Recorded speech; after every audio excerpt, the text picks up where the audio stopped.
Welcome to the latest episode of Sports Bazaar with me, Mick Malloy, and of course Titus O'Reilly, who is in the middle of the biggest archaeological dig I think we've been on so far. I We're think so. five With eps, the FIFA. four FIFA eps was down. one too, What are remember? I think we're 4 episodes in America's Cup? And we've still got a bit of ground to cover.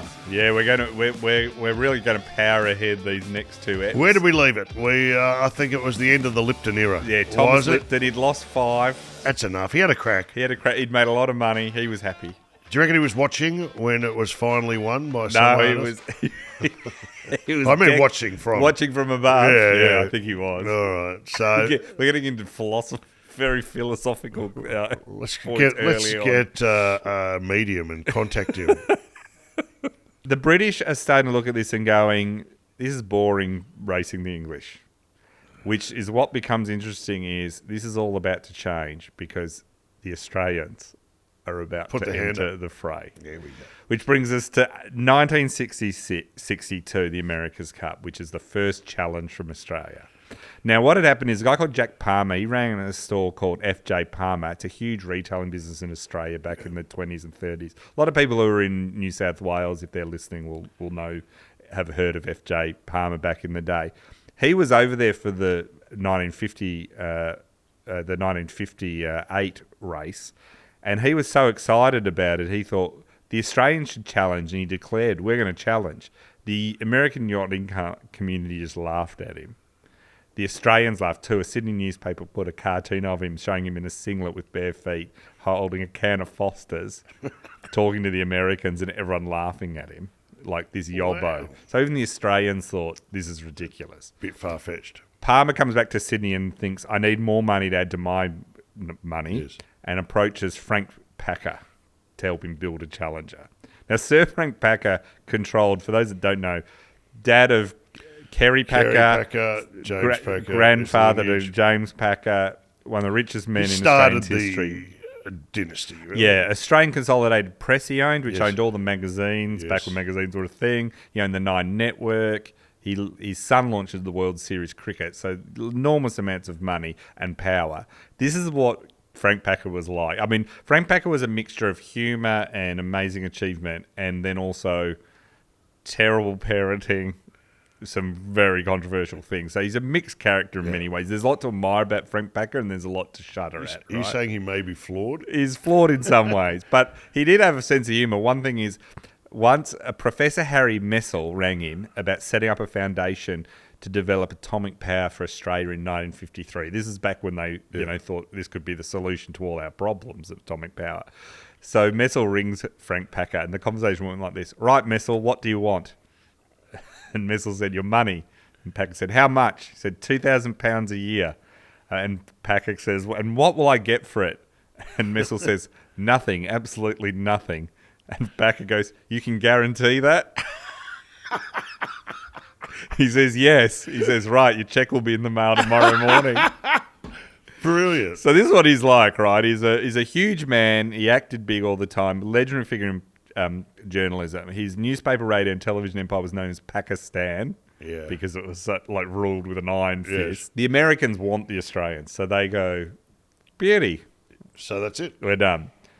The night before, Australians go over there, the night before the first race, a banquet's held. It's the cream of society, politics, diplomacy, and of everyone. At the head tables, JFK, Yes. his wife, Jacqueline, Frank Packer is sitting between them at the dinner. So this is why people challenge, right? Yeah, Suddenly, you got front row seats. Yeah. To the biggest show in town. there's Secretary of Defence Robert McNamara, there's Sir Garfield Barwick, who is the External Affairs Minister for Australia. There's all these powerful people there, right, sitting there. It's actually a month before the Cuban Missile Crisis. Okay. So it's like, quite interesting. It's black tie. JFK gets up and does this amazing speech. You can watch it on YouTube. This cup has been challenged in the past by friends from Great Britain. We're glad to see Australia assuming the responsibilities of empire in coming here, and we're particularly glad to welcome you in the year 1962. This is a trophy which the United States has held for over a century, unlike the Davis Cup. This was back when Australia won the Davis Cup every year. And we do have a feeling, Ambassador, we do have an old American motto of one cup at a time. Then Pack has to get up and give a speech, and he's just watched JFK Yeah. give this amazing speech, and Packer just does a terrible speech. Yes. He says to one of his offsiders, "That wasn't very good, was it?" And the guy just says, "Not your best moment." The next day, JFK and Jackie boarded the destroyer, the USS Joseph P. Kennedy Jr., named after his father, and they watched the first race of this.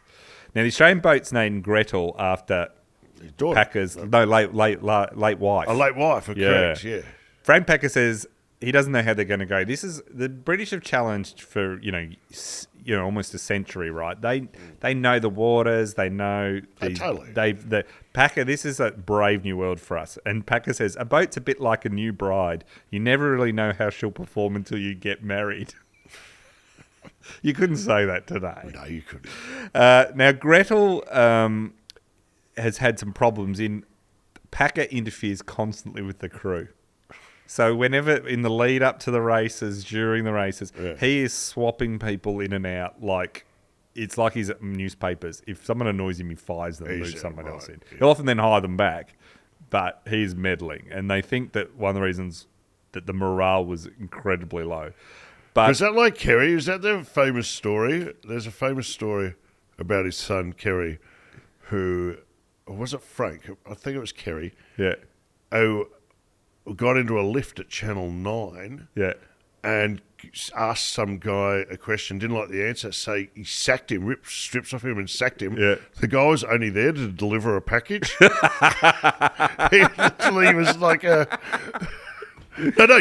him $500 and said, he gave the guy $500 and said, "You're sacked. Never darken this doorstep again." Oh, really? And the guy was only there to deliver a package. Yeah. So yes, but that went in the family. They were sacking people. They didn't. So he's doing all that. Now the amazing thing is, despite them having no experience, they don't know the tide or the weather conditions of Newport, like even the British did, or the Americans definitely did. The Australians take one of the race out of the four. So even though they lose 4-1, this is seen as quite an achievement for a newbie to come along and do this. Exceeded expectations. They only lost the fourth race by 26 seconds. Yeah. So the New York Yacht Club was so shocked at the closeness of the contest that they tightened up the rules regarding where components, hulls and hardware could be designed and manufactured, issuing a memorandum that basically said you had to both come up and manufacture your own bits of the boat, or you couldn't, you couldn't you couldn't go to other countries and grab their IP or get them to design stuff for you, right? So the Australians have gone pretty close. On the way home, the Gretels put aboard a cargo ship to come back to Sydney, and the Cuban Missile Crisis breaks out, and JFK signs an embargo on the Caribbean, so it gets buzzed by military plane the whole way home. Unbeknownst to the British, this is the last time the Brits will contest the America's Cup. So this is in 1964. This is it for them. They haven't since in the actual Why is that? final. They just lost interest, or they'd had enough, or they just drifted off? I just think others are better.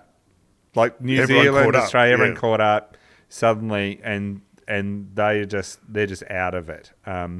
So within 2 days of the British losing, Packer hands in an envelope containing a challenge to the Commodore of the New York Yacht Club for 1967. He says, "We're back." Yeah. Doesn't give the English a chance. To his shock, he gets told by the Commodore, "Well, we've also already received a challenge from the Royal Melbourne Yacht Squadron." And Packer is furious. He wouldn't have seen the funny side. Yeah. Now, this is Who from... was that? So this is... Well, we'll get into who it is. So this is the 67 America's Cup, where two Australian syndicates have to go at it to decide who will take on the gets Americans. right? By this point in Australia, the America's Cup is becoming a big thing because Frank Packer, obviously owning all the media, is covering it in great detail. Yeah. We did all right against the Americans. So suddenly Australians are actually interested in the Piqued their America's Cup. interest. 1967, this is Sports Illustrated. Why does the Cup, a Yankee keepsake for 116 years, excite and incite Australians so?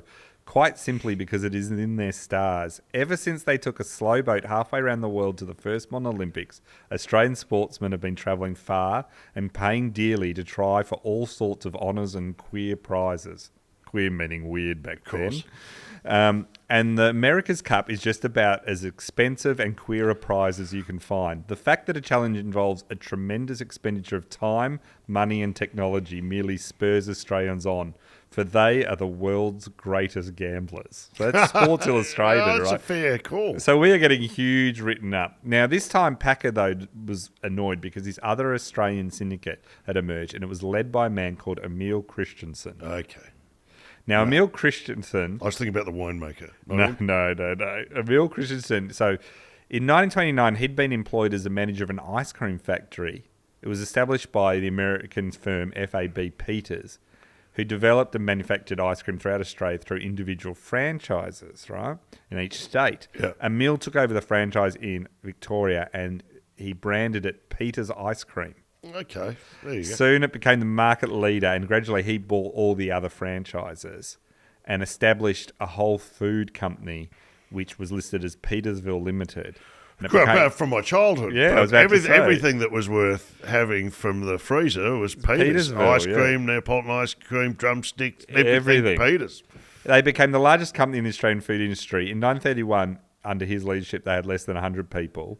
By the early 70s, they had 5,000 employees. They owned Bird's Eye, High Peak, and 4 and 20, as well as producing butter and refrigeration machinery. There you go. So he was worth He's going all right. He was worth as much as Packer at the time. Packer goes on to become richer.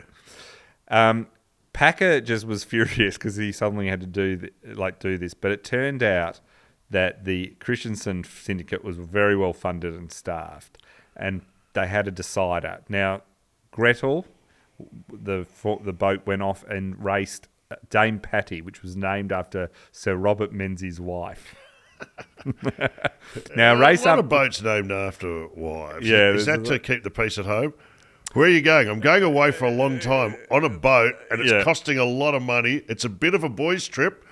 However, I've named the boat after you. Do you think if someone I think it's a bit odd naming a boat after someone else's wife too, because this is named after the Prime Minister's wife, not his own wife. Pardon me. Like if I named my boat after your partner, I think you'd find that odd. I would. I'm not saying it's got to end in a duel, but I would be asking certain questions. There would be a few questions, right?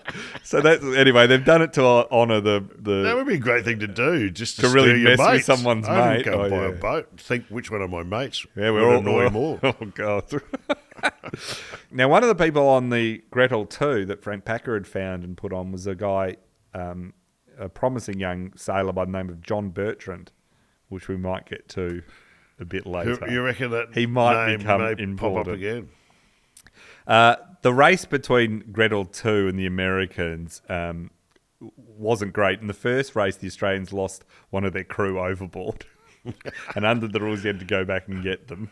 That will get you disqualified under the New York Yacht Yeah, Club well, they rules lost of to the engagement. Intrepid by 6 minutes because of that.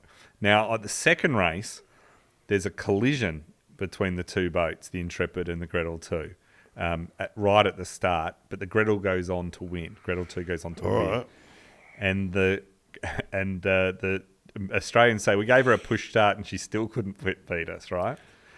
But the New York Yacht Club, as judge and jury, rules that Gretel 2 was guilty of the crash and awards the race anyway to the Americans. It's just astounding. It's why all this effort and money and everything just to be overruled on the day. That's right. So by Australians the Privy Council. Australians had won. Most people said that this was a mutual coming together of boats. It wasn't the Australians' fault, but the New York Yacht Club goes, no, Yes, they did. give it. And so it's suddenly 2-0 for the Intrepid. The insuring, it's just an absolute pandemonium. The world condemns the New York Yacht Club and says, this is ridiculous. Your own boat's involved in your ruling on this stuff. Yeah. So Frank does everything. Packer does everything to try and overturn it. Legally can't. And so he finally says, taking a protest to the New York Yacht Club is like complaining to your mother-in-law about your wife. Again, not a lot of his analogies would hold up today. No, exactly.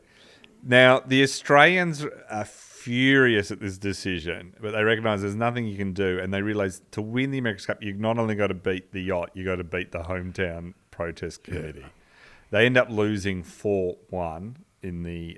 They win another one over that. Packer later says it's really difficult to win over there, as well as all the others. He says you've got to take your crew over there and keep them away for 8 or 9 weeks, and the boys get homesick, lovesick, and their wives get bitchy about them being away so long, whereas the America's crew can go home.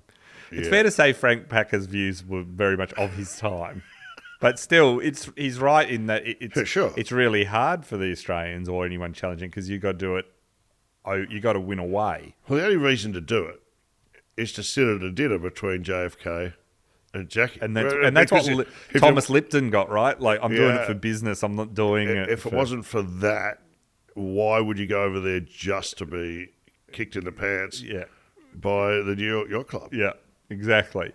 That was Sir Frank's last appearance. He died on the 1st of May, 1974 from heart failure. His son Kerry goes on to take on cricket instead, so he doesn't really have an interest, which we'll have to do that one day. Absolutely. Now, interestingly, John Bertrand, having seen the Americans up close, and he's just a young guy at this point, and we'll get into his story a bit later, but he sees them up close, sees how ruthless they are. He decides at this point that he needs to understand them better. So being a very bright guy, he wins a scholarship to the Massachusetts Institute of Technology, MIT, to refine his engineering skills, but also to get into their psyche and understand how they do it. And this is the seed starting to be planted for 1983. The big question back home for Australia right now, Packer has passed away, but Australia is now obsessed as a country with the America's Cup. And the idea is we can't let this go. Who steps up and fills that void? Well, it's always wondered who it is. The answer came from Western Australia, and it was a man who matched Frank Packer both for his money and his drive, and his name was Alan Bond. All right. Are we up for this? Are we going to unpack this now? Yeah, let's unpack Alan Bond. So Alan was born to Frank and Kathleen Bond in London. He was born in London in 1938, and they were a working-class family. Being in London, I think they decided they'd like their son to see sunlight at some point in his life. So they emigrated to Fremantle, Western Australia. Mm-hmm. Bond's 12 when he arrives in Western Australia. At 14, he showed glimpses of the man he sort of would become. He fronted court on charges of theft and unlawfully being on premises. So he's doing a bit of breaking and entering. Jeez. He then also got caught again at 18 doing it once again, was charged once again for that. He dropped out of school at 15. And so he's a lost soul, going and doing a few breaking and entering, all this sort of stuff. He's apprenticed as a sign writer. This is the famous story. He was apparently there's still signs up around WA that Alan Bond. Yeah, he suddenly finds this that sign writing wasn't really his thing. What it was he realised he loved business. He got interested in you could make money. Yeah, right. So he decides to set up a new company called New Signs, and he goes into competition with the business he'd previously been apprenticed to. Right? Yeah. I mean, whatever you say about Bond, we'll get into some of the problems with Bond if people don't know him later on, but whatever you say about Bond, he was an incredibly hard-working, convincing man. Sure. Now, he understood that one way he could get credibility a lot faster and therefore could borrow a lot more money was sport. So he decides to fund the next America's Cup Challenge. And he purchases Gretel 1 and 2 from the Packer family and says, I'm going to do this, which instantly makes him a big guy overall. Another problem Bond had was he'd purchased a big property called Yanchep from Perth. He was going to develop it. And Perth's property market had dived overnight. So he was in trouble. He goes, I need to promote Yanchep. Right? I've got to sell it. It had been farmland in a small crayfishing settlement north of Perth, but he'd subdivided it all up. He wanted to be a sprawling, rich community with a marine harbour. Yes. He renamed it Yanchep Sun City. He painted the sand hills green to make them look more attractive in the brochure. Wow. And then he decided that he wanted it to host the 1977 America's Cup. But to do that, he needed to win it in 1974. So in the meantime, the Royal Perth Yacht Club was chosen as the challenging club under who he'd thing. Now, Bond had discovered a young man to design his boat, and the guy's name was Bob Miller, but he would be known to most Australians by his later name, Ben Lexon. Yes.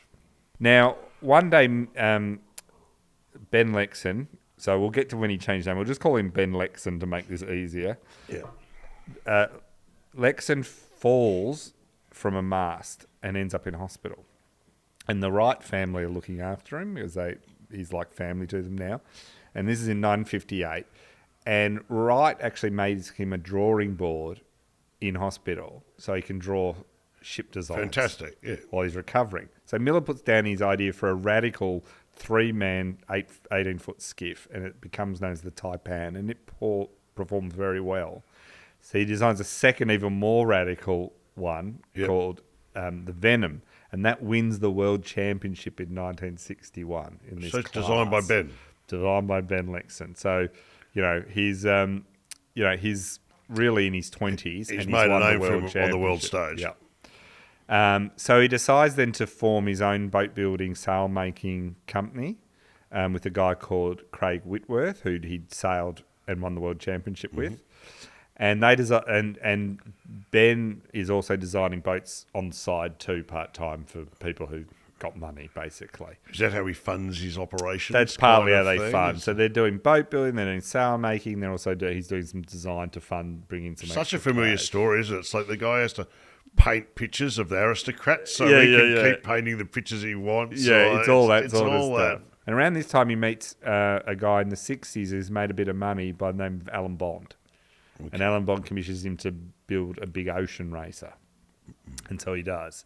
And then they get along. They become friends. And they become friends, and Bond keeps getting him. And so when the 74 challenge comes around, he gets him to design the Southern Cross. This series in 1974 is an incredibly important series because Baron Marcel Bick is back, but the Southern Cross blows him away in the challenges.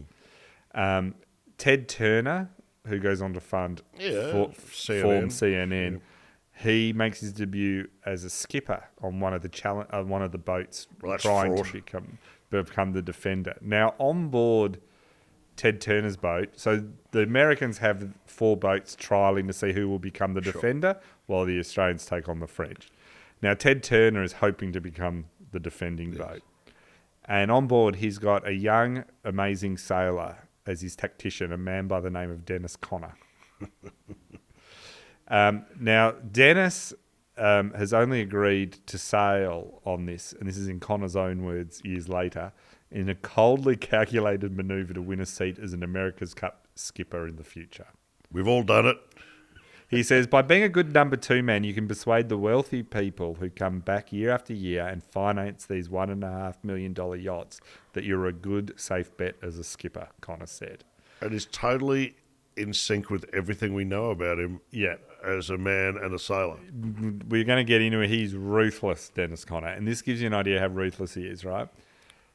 The racing trials, the American racing trials for who's going to be the Defender become like comical. Conner displays such talent that the manager of the Mariner, the boat he's on, decides to replace Ted Turner and put Conner as skipper. So Ted Turner's booted off the boat. It's not a boat he's funding. No, he's part of the syndicate. He's part of the syndicate. He's off. been given the arse. But Mariner is a terrible boat. It's not going to win out of the Americans.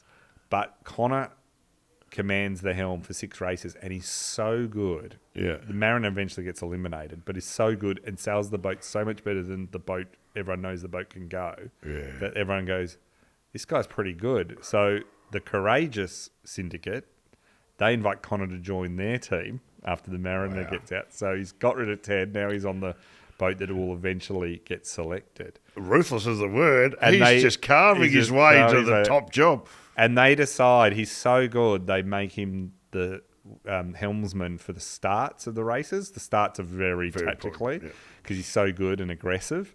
And then Ted Hood, who's one of the greats of the New York Yacht Club, is in charge during the rest of the race. But Conner is on the boat to take on the Australians, and he is there. Now, Dennis Conner, we'll cover him now. The San Diego Reader... Can I just say this? I love it when someone comes on the scene and immediately causes a stir. There's a great story about Marlon Brando. Yeah. Who preparing on stage as a minor character in a play in the big time for the very first time. And they reckon he was had about 4 lines. Yeah. But they reckon when he walked on stage, all you could hear was a flutter of programs in the audience as who's this guy? Everyone going, who the hell is that? And it's always stayed with me as It's this some presence. people just have it when they've arrived and belong immediately.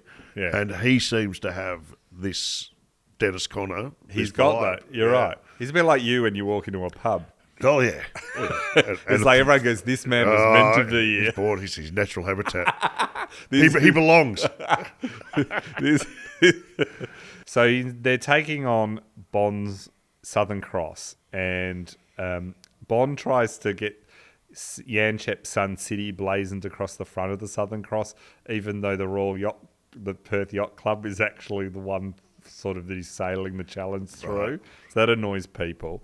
When Dennis Conner's announced as the starting helm aboard Courageous, Bond issues a strongly worded statement saying Conner has a reputation as an aggressive helmsman in Congressional Cup match racing, and we are fearful that fouling and striking tactics will be introduced to America's Cup starts.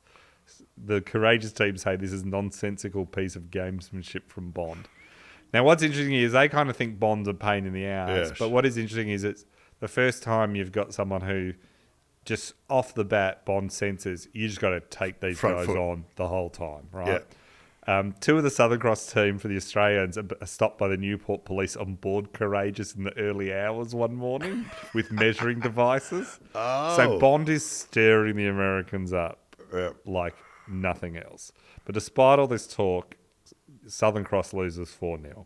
So this is Bond's first one. The Australians have had a couple now, but Bond's sort of thing. Now, interestingly, in 1976, the Olympic Games are on, and Dennis Conner wins bronze for the United States in the Tempest class.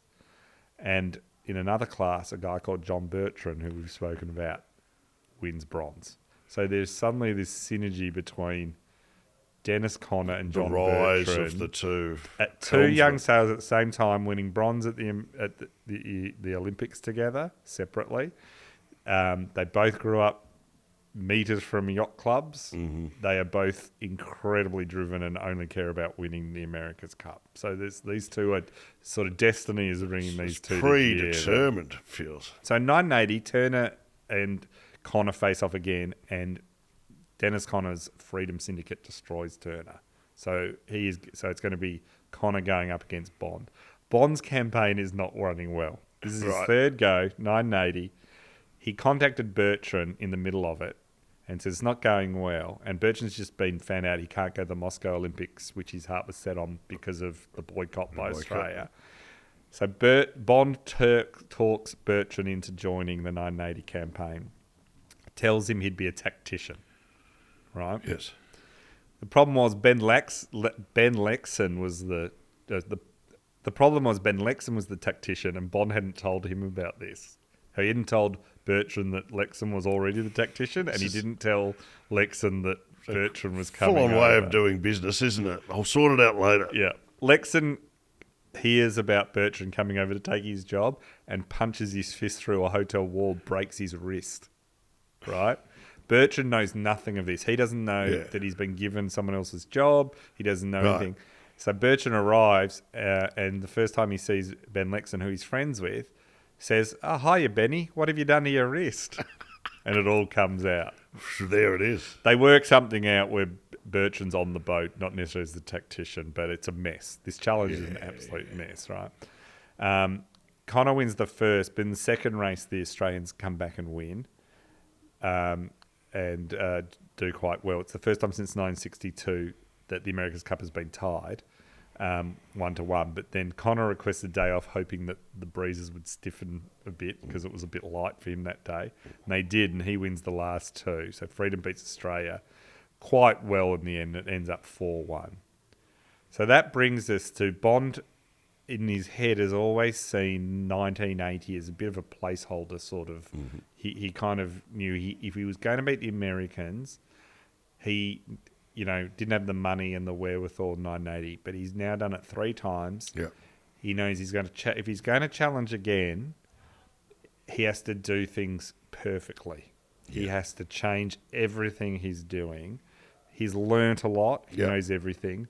And so he decides that 1983 is going to be the year that he's going to bring everything together he's learnt. Yeah. He's going to get all the best people in the right positions, and they're going to design a boat that he thinks is so much better than the Americans that they can't lose. And when we come back for the next episode, we're going to cover the 1983 America's Cup Challenge. Here we go, people. Well done. You've brought us to the boil nicely. I cannot wait till the next episode. Thank you, Titus O'Reilly.